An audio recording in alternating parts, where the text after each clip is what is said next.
This story happened in Ohio in the 80s. I was a teenager long before cell phones existed, living with my parents near Columbus. I don't know when the first time he saw me was, but the first time I saw him was through our kitchen window. We had a pop-out greenhouse window, and it was late at night. I was getting a glass of water. All the lights were off, and I happened to look outside and saw a figure of a man outside the window. I froze and just went back into my room because I was so scared, acting like nothing had happened. It may seem crazy, but I didn't do anything more. But this was not the first time that I felt someone was watching me. For weeks before that, I knew someone was outside my bedroom window. We lived in a one-story house that backed up to the park, so anybody could go past the back of my house to the main street.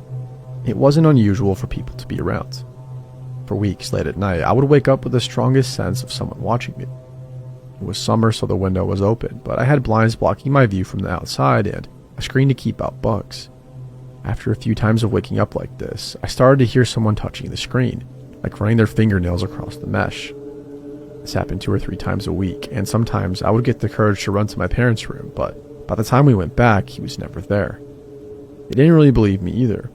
This became an almost nightly thing, and I knew I wasn't imagining it, so when I saw him outside the window, it was almost a relief because I saw he was real and I wasn't imagining it. This went on for months until finally it started to snow, and then there were footprints visible outside my window. So my parents at least acknowledged he was real but didn't really do much. Remember, this was the 80s. Then it all came to a head when I was home alone with a couple of friends getting ready to go out. So my parents were away at a dinner, so we had the house to ourselves. The blinds were up on one of the bedroom windows, and as I turned around, there he was, standing directly in the window staring at us. He was a very scary looking guy with bright orange dyed hair. This time I screamed along with my friends. We ran into the bathroom, which didn't have any outside windows, and I finally got up the courage to run to the kitchen to call the cops. The police came at about the same time my parents got home, but there was no sign of the guy. The police basically accused my friends of me drinking and making the whole thing up. A few weeks later, I happened to see a newspaper and stopped dead in my tracks. There was a picture of the guy on the front page. He attacked 2 girls in a gas station and ended up killing them. The police had shot and killed him when they were trying to detain him. Honestly, I can't remember all the details and haven't been able to find the article since, but I remember feeling shocked and relieved that he wasn't coming back.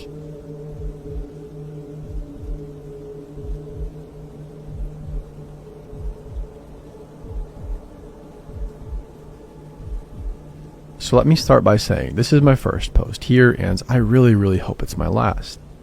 I've been struggling with this for a few years now, and I still have a hard time talking about it. Almost 12 years ago, I met a guy named Charlie online in a video game. We played together for a while and talked every day. Eventually, we exchanged phone numbers, started texting and calling, and inevitably developed feelings for each other. I decided that I'm an adult-ish woman to the ripe age of 19, almost 20, and that I should make the 3,000-mile move to be with this guy.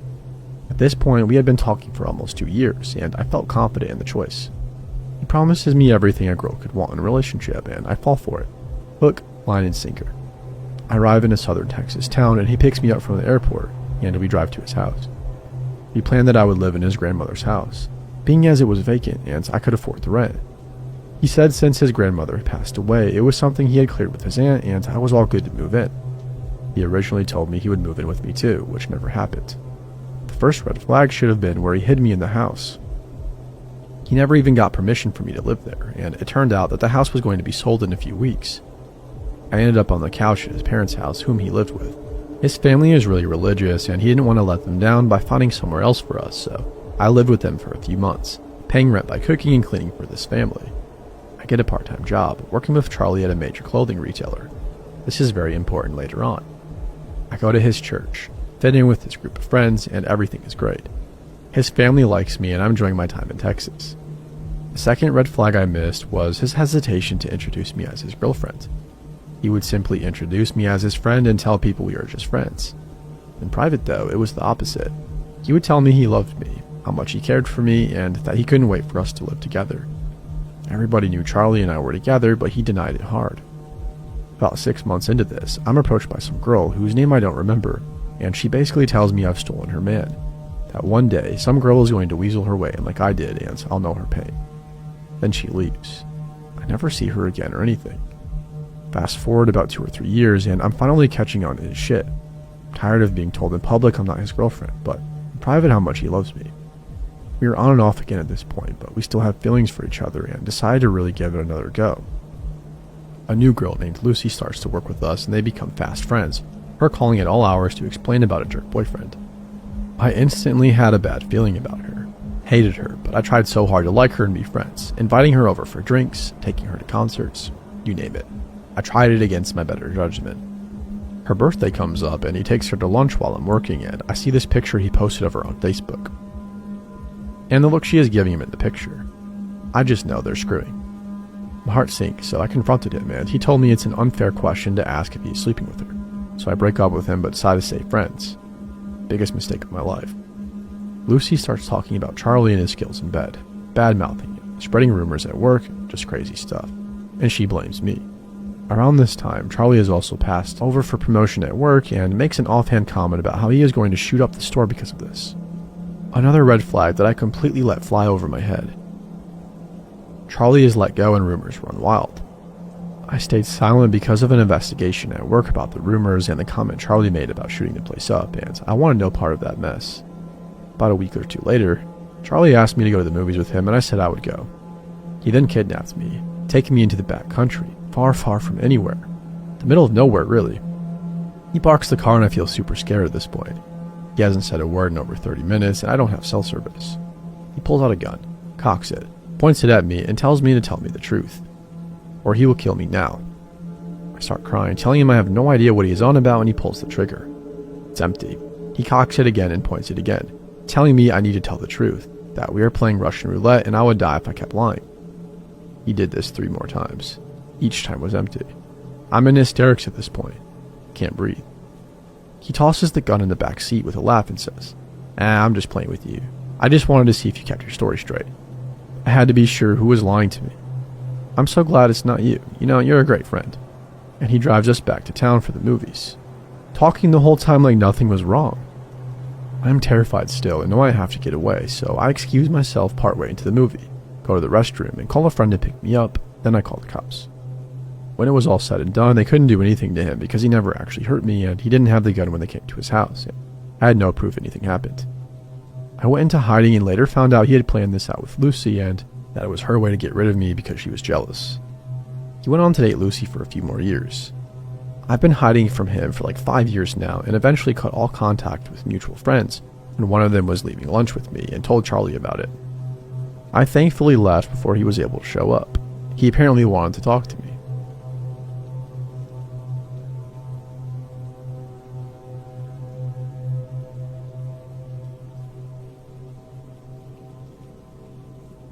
When I was 12, I lived with my 14-year-old sister and our mother in a house on 1.5 acres of land. This neighbor consisted of homes on large properties and was fairly dark, with no street lamps and many dirt roads. Basically, we lived in the middle of nowhere. Because of this, a few of the rooms in our home, including the laundry room, kitchen, and a storage room, weren't covered with blinds since no one could see in from the street. Our laundry room was where we kept most of our clothes, as we were often too lazy to put our clean clothes away. We were also a very open family, so we walked around in various states of undress regularly, sometimes just in underwear and a sports bra. After showers, we always walked into the laundry room to get dressed. The laundry room was also where the family computer was, so it was a highly trafficked room. During a particularly rainy season, my mother noticed large shoe prints, like belonging to a male, around the perimeter of our home as well as through our yard. We were all freaked out, but there wasn't really much the police could do aside from occasionally patrolling the area. We forgot about the footprints over the next few weeks and didn't think much of it aside from locking all the doors and windows. One night, I was standing in the laundry room arguing with my sister about who got to use the computer when I thought I saw a face against the window watching us. We screamed for our mother and she ran outside with a flashlight, but by the time she was outside, she could only hear the rustling of bushes as somebody ran into the woods. The next day, there were obvious large handprints against the outside window. The police were contacted, but not much could be done to identify the guy, obviously. My mother ordered blinds to be installed, and we hid in the laundry room, completely creeped out that someone could be watching us. The day before the installation, sometime around dusk, my mother was doing laundry and caught the face of someone she recognized to be a neighbor catty corner to us that had a husky. She wasn't 100% sure that it was him, but he had pretty distinguishable moles on his face. The police were contacted, and I'm not entirely sure what came of this situation, but I don't know if there was enough evidence to really hold him accountable for anything. Throughout my teenage years, I saw this neighbor often, usually in the mornings while I waited for the school bus. He would walk past, wave hi, then walk away. I often caught him turning around to stare at me when I thought he wasn't looking, which made me cringe because I always felt as though he was remembering me in my underwear. During my senior year in high school, I was able to borrow a car to drive to school, so I no longer had to ride the bus. On my last day waiting for the school bus, the man walked by with his husky and said hello. I turned to him and said, "All those years ago, I knew it was you." He froze for a moment, looked surprised, then got a smile on his face and said, "I thought so." He continued to walk his dog down the street, smiling.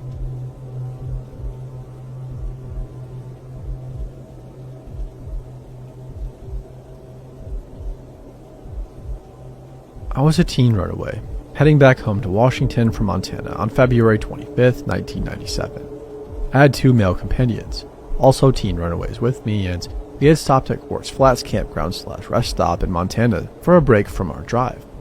It was snowing heavily as we left the rest stop. I could barely see the road to I-90 when I saw a man carrying a little boy hitchhiking. My first thought was he was an idiot parent for endangering his child and that poor kid shouldn't be in a blizzard. It never occurred to me to wonder where his car was located. I picked him up so the boy wouldn't freeze. The man never offered any information about where he came from or where he was going. The man also did not realize when I picked him up that I had 2 teen boys in the back of my van, and he became unnerved and began speaking in this maniacal fashion about buying a boat in Arizona. "You know where you get a good boat? Arizona. Do you know why? There's no ocean, so they sell them cheap." I was relieved when he turned to the boys in the back of my Plymouth Voyager and began talking to them so I could tune him out and concentrate on driving. The man had curly brown hair with a devil's lock in the front and a scar on his upper lip and his chin. The boy appeared to be between 2 and 4 years of age, wearing a blue coat, red or blue warm-up pants with either an offset red or blue seam on the pants, and light-colored boots that resembled construction boots. The boy would not look at any of us, nor did he turn to the man for comfort. He just looked down at the floor and didn't move from the man's lap. I felt bad for him, thinking he must be so scared of us. They were not with us very long, and the man asked to be let out at the gas station in Superior, Montana, and that was the end of that interaction. In 2017, I found true crime, and it made me reflect on 17-year-old me and the terrible risks I took hitchhiking and picking up hitchhikers. I had a few disturbing rides, but the one that sticks out the most was the hitchhiker and the boy. On a whim, I googled serial killers, I-90, and missing children. I remember the man looked like one of my hometown attorneys, with very distinctive eyes. I didn't really believe I would find any likely offenders until I did. My heart dropped when I saw the devil's lock and scars on his lip and chin, and even more when I found a video he posted online. His maniacal voice, style, and tone, matching the boat guy, Joseph Duncan. The worst part was that there was a little boy that went missing in the same region 2 days prior. I connected with his aunt, and she connected me with the FBI because I had provided a detail that they hadn't made public. If you've ever researched Duncan, you know that he was one of the worst human beings ever. He had a court date on the same day I would have picked him up, coincidentally his birthday, and there is no record of him showing up for that court date. There was a warrant issued for his arrest in 1997 for a missing court date. And by April, he absconded and ended up in California, where he took the life of another young victim. I wrote him a letter and he wrote back and stated that he was not the man I picked up, but that I was very brave for picking up a hitchhiker. The letter is the weirdest thing I ever received in the mail. One more thing. While I was looking into the timeline of Duncan, I reached out to the 2 teenagers that were with me at that time. They both said that it could be him based on the photos and in the video, but they couldn't be 100% sure. They said the creepiest part was when the man turned around to talk to them. He had said, "You're not buying any of this bull, are you?" And then he asked to be let out of the next town.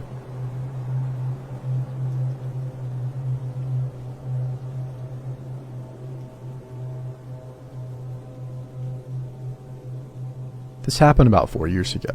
I had just graduated from high school and was a month and a half into summer break.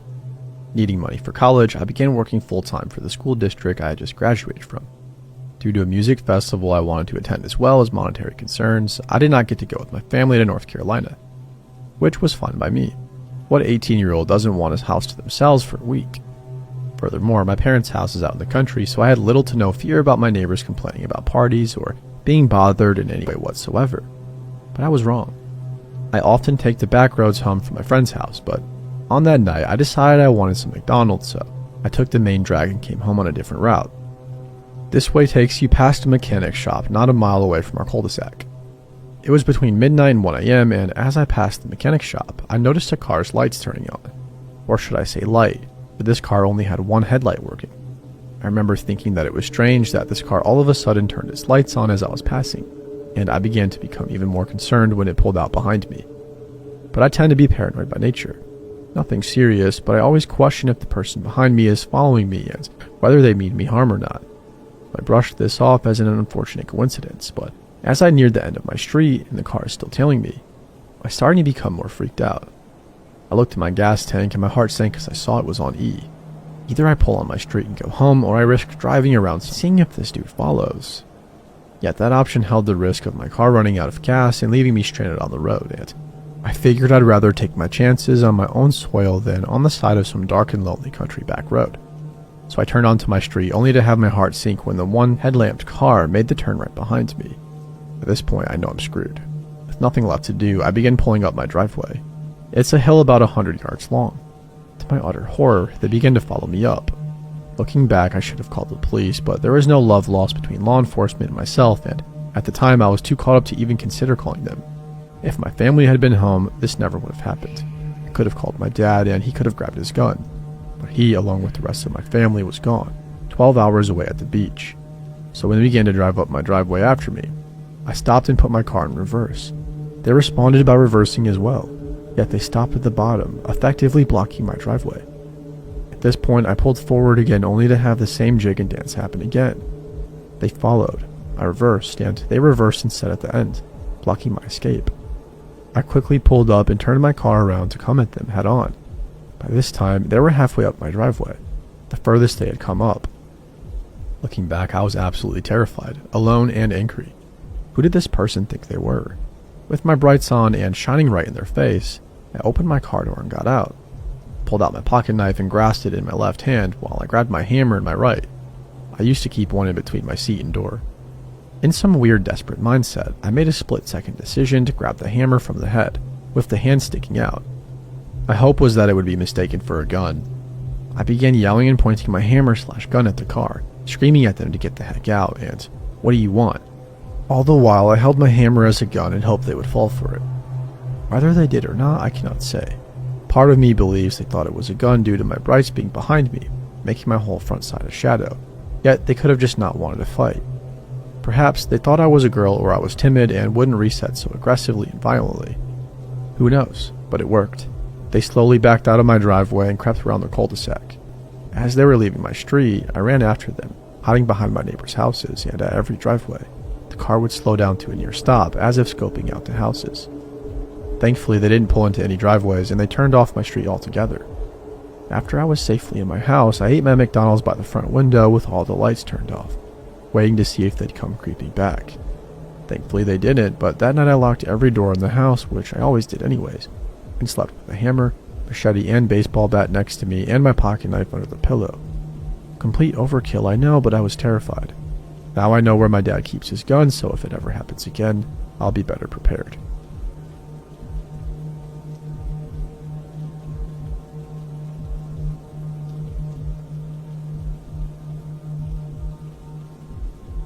In 1987 or 1988, I was 8 or 9 years old, living in a blue-collar suburb of Seattle. My mom had just started working after being a stay-at-home mom for many years, so my dad would now get me and my brother off to school in the morning. I would wake up when my dad was just getting into the shower that was attached to the master bedroom and would pour myself a bowl of cereal and watch early morning cartoons. This morning was different though. The phone rang. My dad being in the shower, I answered the phone. Cell phones were for rich people and cordless phones were a thing, but still a rarity. Our phone was both connected to the wall and to the phone. I sat down on my parents' bed and I answered it. "Hello," I said. "Do you know who this is?" said the voice on the other end. It was an older man's voice, kind of sounded like my dad's, but not quite. My dad didn't have many male friends, and his best friend was his cousin Jerry, and for some reason I assumed it was him. "Hi Jerry, my dad's in the shower," I said. "That's okay, I wanted to talk to you. Do you want to come with me after school to get a present for your dad?" Since I believed that the other person on the other end didn't dispute he was Jerry, I didn't feel threatened, uncomfortable, or that this was anything but an opportunity to spend time with a family member and get my dad a present. I said something about that sounding really fun and I would like to do that. I didn't even think it was odd at all, even though Jerry had never called that early in the morning and certainly had never asked me to go with him alone anywhere before. "What are you going to be wearing?" he asked. I was a little bit puzzled, but there are a lot of kids at my school and it could be hard to find me. "I'm going to wear my favorite outfit today. A black and white sweater that says International News on it with a white turtleneck and white stirrups," I said. By the way, this was the 80s. Stirrups were really popular and white pants were even more popular. For some reason, this part really sticks out in memory. It's like it's almost permanently embedded into my brain. Maybe it was because my mom just washed my favorite outfit and I was excited to wear it, or maybe I knew deep inside that something was wrong, but I remember the fluctuations in my voice. I remember the feeling of excitement, and I just remember everything about this. "You know, there are so many kids. I might not find you. What do you look like?" he asked. Giggling, I said, "You know what I look like." This was the moment that my dad got out of the shower, and he must have heard me talking because he walked really fast into the bedroom and said, "Who are you talking to?" "Jerry," I said. He grabbed the phone from my hand and said, "Hello," but the line was dead and he hung up. He asked me what I said, and I told him that Jerry was going to pick me up after school and he wanted to know what I was wearing. He told me that wasn't Jerry and to not wear that outfit and go eat breakfast. I thought it was odd when my dad picked me up for school and continued to do so for the next week. My dad always worked until 5 and he was never home early. He never mentioned the phone call, never mentioned what his thoughts were. He didn't even talk to me about not telling people what I was wearing on the phone. We literally never spoke about it. About a year ago, I was listening to a podcast about Amy Mihalyovich and got super freaked out that she went missing after arranging to meet someone over the phone to get a surprise from her mom. We lived nowhere near each other, many states away, but it was very eerily the same type of call. Was it someone trying to abduct me? Was it a prank call? I'll never know, but I don't want to find out.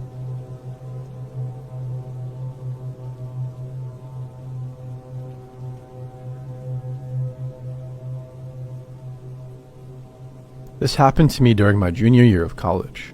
For context, I'm a 22-year-old female. I was driving from my hometown in the Chicago suburbs to the University of Missouri, which is about a 6-hour drive for me. I made the drive about every 4 to 6 weeks to see my family and my long-distance boyfriend. There are 2 main ways to get to the town my university is in. Stay on the interstate system through central Illinois and St. Louis, or branch out to back roads after Springfield, Illinois, until picking the interstate back up about 30 minutes from my college. I usually took to back roads, simply because it kept me awake with the constant speed limit changes and occasional towns, but this particular time I took the interstate system because there was a high potential for winter weather. I was minding my own business, listening to one true crime podcast, episode after another, when, about an hour from my exit, traffic came to a standstill. Great, I thought. It was already way beyond dark at that point. It was also a Sunday night, and I just wanted to get home and catch a decent night's sleep before my Monday classes. After a while, emergency vehicles flew past the traffic on the shoulder, indicating that there must be an accident up ahead. After what felt like forever, traffic slowly started crawling again and eventually started moving a little as we all passed the accident. This is when it started. I will admit I like to drive fast on the interstate, especially on this particular drive. What college kid doesn't? I mean, I was in the right lane with a decent amount of space between me and the car in front of me. That is when I noticed someone right on my bumper. Seriously? I muttered aloud. Traffic was no longer super heavy and the person could easily pass me in the left lane. Suddenly, the car began flashing its brights at me and honking. I was extremely confused. Turned off my podcast for a moment and kept a close eye on my rear view. The person continued to flash their brights, half blinding me in the process, and the darkness through my mirrors. "What an asshole," I said, flooring it into the left lane. I maneuvered in and out of a few cars, attempting to get away from whatever issue this person had. Except they followed me my every move. Being a 21-year-old female, I began to get a sick feeling in my stomach. I had listened to enough true crime and general horror stories to be just the right amount of paranoid. I had read on social media recently about girls from my school encountering sex traffickers in my town and along the interstate that runs through it. One of the town's papers had even run a series of stories regarding multiple sex and human trafficking rings that use this interstate to traffic victims because it basically runs the length of the entire country. I shook the disturbing thought out of my head and continued doing about 85 miles per hour in the right lane unless I had to go around somebody. The car continued to follow me, flashing its lights and barely letting itself ever get more than a few cars behind or behind and beside me. I finally took the exit to my university. I looked back and the car had followed. It seemed as though the person was trying to get me to pull over. Is there something wrong with my car that I can't see? I wondered silently. Even if there was no way in heck I was pulling over on the side of an interstate in the middle of a dark, rainy night. That is exactly how urban legends or teenage slasher movies start. At this point, I had no idea what to do. Looking back, I really should have driven straight to the local police station, but I was too flustered and scared to think straight. I tried to think back on the last hour or so of my drive. Did I cut anyone off? I didn't think so. I didn't think I had done anything to make any drivers around me this pissed. I am a relatively good driver and tend to mind my own business on the road, not engaging in road rage or anything stupid like that. I stupidly began driving to my apartment. The car continued to follow, still flashing their lights every so often, but no longer honking. They continued to stay glued to my bumper. I began to panic. What if they followed me all the way home? What the heck should I do then?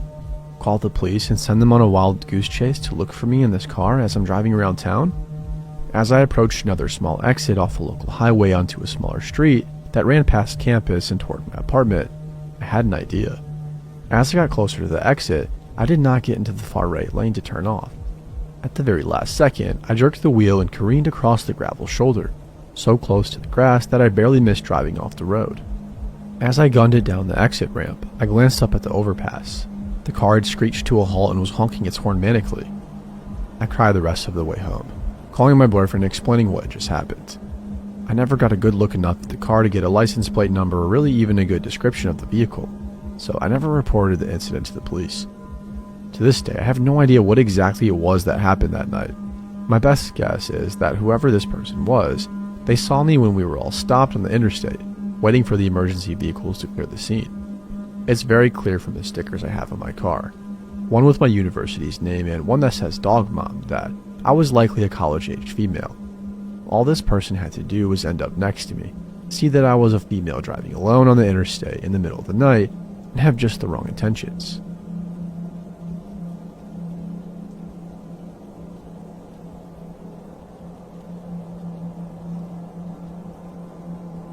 While outside on a lunch break, I was walking by the monkey bars. A couple of girls were sitting on the chin-up bars off to the side. As I passed, one of the girls started talking to me. Normal questions like, "Who are you? What grade are you in? How old are you?" etc. One of the girls was hanging upside down by one knee. She locked her other leg in a similar position and turned loose with her hands. Her shirt slid right down over her head and she was fully exposed since her bra didn't fit right. Everybody was laughing and looking, but no one was helping. And no one noticed the tissue I could plainly see. I grabbed her shirt and pulled it up to cover her, helped her get down, and walked her to the building. I figured good deed done. Not quite though. After school, she was waiting for me. She gave me a hug and then kissed me on the mouth. I pulled back because I do not know this person and I do not want to get involved. I guess she thought I was offended and she asked me, "What's wrong? Never been kissed by a girl?" I told her, "No, but that was not the problem." She asked what the problem was. I truthfully told her that I did not remember her name and I didn't know her. She laughed and said, "Letitia." We said goodbye so I could catch the bus. The following Monday, Letitia is waiting for me at lunch. She tells me that she never did thank me for saving her. I told her not to worry about it and that is cool. We walked around the soccer field and then she stopped me with her hand and said, "My mom wants to meet you." I ask her why and she tells me that she told her mom what happened and now she wants to meet me. She goes on to say, "She's picking me up so you can meet her then." We go back to our classes. I never was academically inclined, so now the damn day just will not move along. School ends and after dragging my ass, I met Letitia. We walk to the parking lot and she gets all happy and says, "There's Mom." Yeah. We walk over and her mom gets out of the car and gives me a hug. I'm kind of internally losing my cool. She says how good it is to meet me, how nice I was to have been there for her daughter, and then she says you must come over for dinner. What are you talking about? I started making excuses about how my parents don't like me out on school nights. She says, "Don't worry, it's all taken care of. I already called your mom. Dinner tomorrow night at 6. They get in their car and I get on the bus, cursing phone books. Oh, mother. Why did you say yes? She replies that it will do me good to meet other people, and girls. I had visions of telling her, oh, I've met her alright, seen some stuff too. We even tongue wrestled. The next day just sucks. Takes forever, and at the same time it jerks forward at warp speed. Lunch break truly sucked. Letitia had told everybody that I was going to her house for dinner. Oh, and to meet my dad. I walk back to the building and spend the rest of the school day planning my escape while answering questions about dinner. So, what's for dinner? The day ends without me having a plan. She walks me to the bus station since her mom isn't there yet, and then she kisses me again. Even the bus driver saw. I get home, say not one word to anyone, and go to my room. My mother pops her head in and tells me to change for my day and goes back to wherever the heck she came from. She drives me over and says they will bring me home. Oh no. You come get me. I don't know these people. I don't know why I'm going, why I was invited or anything. You come get me, Mom, or I'm not going. She agrees and tells Letitia's mother she will pick me up. They agree on a time and my mom leaves. I meet her 3 brothers, her 2 sisters, a cousin, and her grandmother. Everybody was cool. Well, one brother keeps giving me the stink eye, but there's nothing I can do about that, so I ignore it. I thought maybe, just maybe, I could hang out with the 3 brothers, even the one with the stink eye, but that didn't happen. I ended up sitting next to Grandma, which was cool because Letitia is hovering. After about 15 minutes of nothing conversation, her dad comes home. And this man is huge. He steps up to me as I stand. Thinking about running in, he smothers my hand in his. He says, "So, you're the boy who saw and rescued my daughter's titties." I think died. I stood there and thought I was going to pass out legit. He asked me a couple of questions that I just nodded or shook my head to. My mind is screaming at me to talk. He says, "Take a seat." So I did. He spoke for a while, telling me that interracial relationships were difficult at best. I can feel my neck twisting around to look at Letitia. While he says that, and at the most, you can expect a little hostility from the public. She walks over and sits above me on the arm of the couch. I'm looking at her dad and then her, over and over again. She reaches out and takes my hand. I finally find my words and whisper, "What did you tell them?" She laughed and said, "Just that we're girlfriend and boyfriend." I didn't mention the other thing we did. Her dad stops talking and is just looking at us. Her grandmother, having sat right there the whole damn time, turns and adjusts her seat on the couch so she too can look at us. I'm turning red, embarrassed. Yeah, but I'm also getting mad. Her dad says, "What thing?" I told him. She kissed me. It came out as an accusation. He looks at me, then looks at her. He takes a slow, deep breath and says, "Well, maybe you two will make it. When the 2 of you are old enough, and if you still want to, I will give my blessing." He says, "You will marry my daughter." I'm stunned. I'm having a major brain fart. I snap out of it when she starts sliding down the arm like she is going to land on me. I popped up, and bam, out the damn door. Screw being picked up, I'm just running. I get home to an empty house. I go to my room and lie on the bed.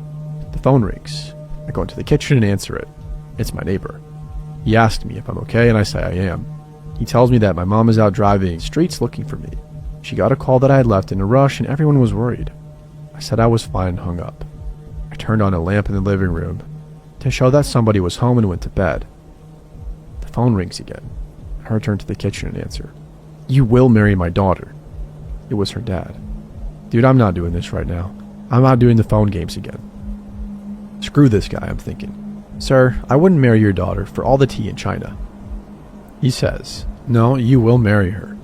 I said, "I don't know what she has told you, and I don't know if she is crazy or if you are, but I am not, repeat, not marrying her or anyone else." I helped her and she kissed me. I didn't even know her freaking name. We are not dating, we have never dated, and we never will. He got quiet for a bit, and then he said, "Is what you just said all true?" I replied, "Yes, every word." He tells me to watch out for his sons until he can come collect them. He then hangs up. The brothers announce themselves with pounding on the door. Yeah, it's the whole family. They're all nuts. I start gearing up with multiple sweaters and 2 pairs of blue jeans. I get my bat ready and walk into the living room. I look out the bay window. They're still there. I look at my dad's gun rack but don't grab one. I know they're loaded. I do mentally select the weapon I will use if everything goes left. The banging has finally stopped. I look out the window again and the neighbor is talking to the brothers. While I watch, first my mom pulls into the drive and then their father pulls up.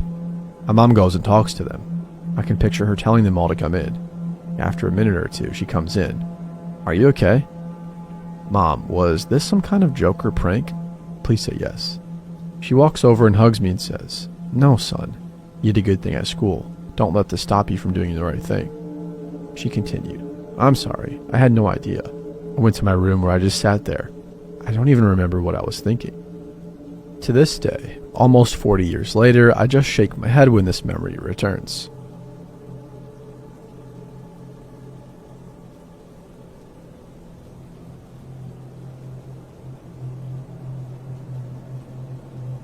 In college, a while ago now, I got into a relationship with a guy. He was fine until he quote-unquote found Jesus. He quickly went crazy, claiming demons spoke to him, trying to buy weapons from shady friends we had, fantasizing about how he would hurt people, and becoming incredibly controlling and physically abusive, nearly killing me a few times. Needless to say, I got the heck out of there. After a few threats and really crazy behaviors, he left me alone for a while, and I thought that was it. I was heading to my dorm after a meeting one night when I decided to pass it and go to the student union, which was right down the street, to get some ice cream. As I passed the dorm, I heard steps behind me. I turned around and I thought I saw someone in a white shirt tucked behind a big signboard. I kept walking, listening carefully. I heard something move and whipped around again. There, a person his size staring at me from behind a tree. I couldn't see very well, but it really looked like him. I was mildly freaked out by then, but just walked a little bit faster. I'd hear the occasional footsteps and breathing behind me, but I didn't dare stop or let on that I knew someone, probably him, was there. I knew he owned a gun and would likely put a bullet into me given the chance. He was that psycho and upset that I dared to break up with him. I walked all the way to the union and got some ice cream and just sat there in the store eating it, unwilling to go back out into the unlit street in case it was my crazy armed ex. I still hadn't mustered the nerve to head back when my phone buzzed. My heart just about fell out of my chest when I saw the message. It was some of my friends, a sweet couple. They'd been walking way behind me when they saw something that alarmed them enough to text me. "Your ex is walking around the street." They called me before I could even text them back. "Where are you? Your ex is prowling around here near your dorm. He was coming back from the direction of the union. I think he had a gun. Was he with you? What's going on?"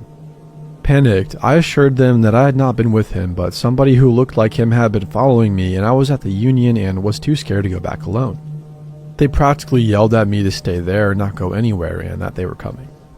A few minutes later, they came running into the union, breathless, eyes wide, asking me why he was by my dorm and what had happened. This was possibly what scared me most of all. The boyfriend, who is a black belt in karate and is never scared, looked absolutely terrified. He was coiled into some kind of fighting stance and looked around wildly, afraid that my ex would appear with his gun.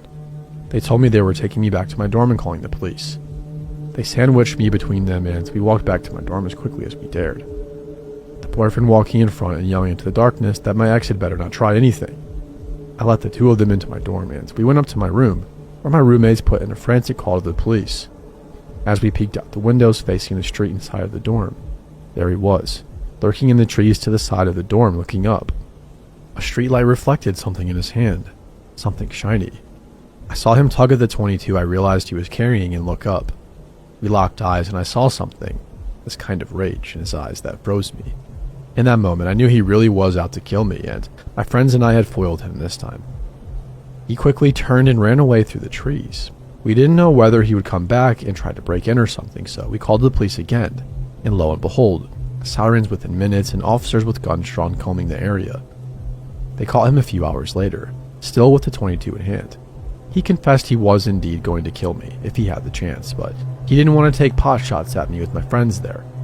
Apparently, since I had broken up with him, I was given over to Satan, and he had a duty to make sure I died and went to hell. Of course, he went to jail and later to a mental hospital, and I moved out of that dorm a week later. I just couldn't live with the thought that he could break out and come after me again. I got some cop friends to keep an eye on my roommates until they could move out too. I have really never been the same after that. I was so afraid and paranoid for years and years. Now, I can be out and about without any fear, but I still have nightmares about him staring at me through the trees, gun in hand, and rage in his eyes.